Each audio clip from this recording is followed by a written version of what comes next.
you can just keep him pinned there.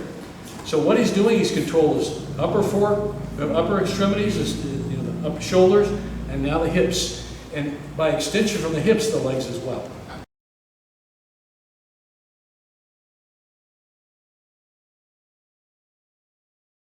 Let's look at some things. So very simple one to do. So I've turned him over and he's here, okay?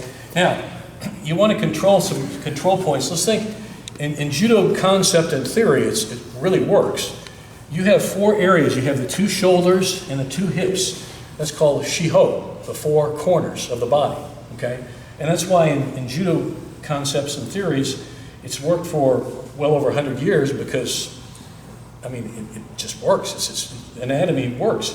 So what we're going to do is to take control of those 4 corners to the best we can. Okay, so it's a shiho type situation.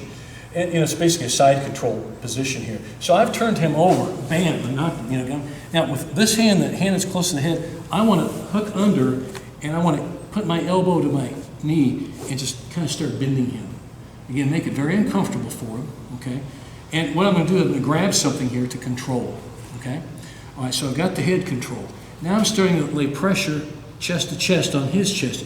I don't want to be here. I want to be my chest, my pec right on his pec.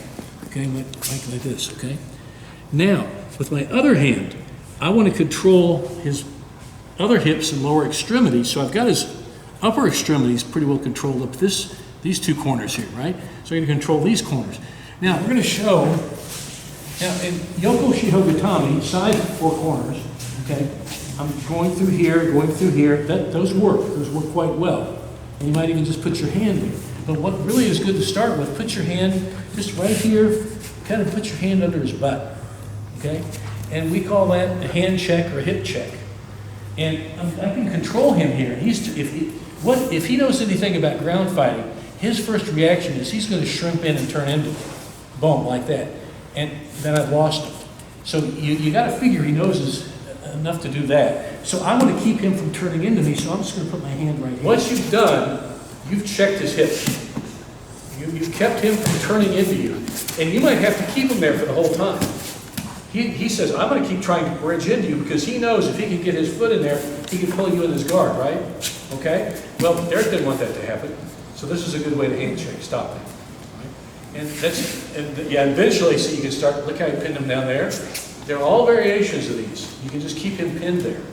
So what he's doing, he's controlling his upper extremities, the upper shoulders, and now the hips. And by extension from the hips, the legs as well.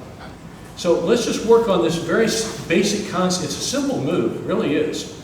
So you start, control the head, like we did, and with your left hand, if you need to, you can. So if you sense him, you may have him already in a Monogatami, and he's turning in. So bam, he might have to hip check. See that? So that's how you keep him from turning in. You may have already established your pin.